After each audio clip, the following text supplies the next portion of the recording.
আসসালামু আলাইকুম, আমার চ্যানেলটা সাবস্ক্রাইব করে দিবেন। তো আমরা কলমের রডগুলা সোজা করে দিচ্ছি।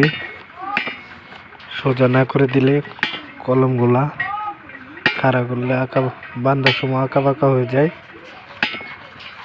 তো আমরা 12 ফিটি কলমের রড সোজা করতেছি। কলমটা 12 ফিট লম্বা হবে, জানেনই তো। মালিকরা শুধু এদিক সেদিক হলেই লোকজনকে দেখায়। এই জন্য আমরা কলমের রডগুলো সুন্দর করে সোজা করে দিচ্ছি। আর আমার লোকজন অন্যদিকে কাজ করতেছে, তাই আমি এখানে বৈশা রডটা সোজা করে দিচ্ছি। রডটা সোজা করার জন্য আমরা একটা পাইপ নিলাম।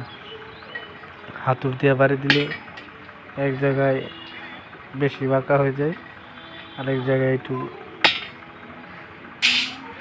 কম বাঁকা হয়ে যায়। এই জন্য আমরা একটা পাইপ নিলাম, যাতে আমাদের রডগুলা যে জায়গায় বাড়ি দিয়ে এই জায়গায় সোজা হয়।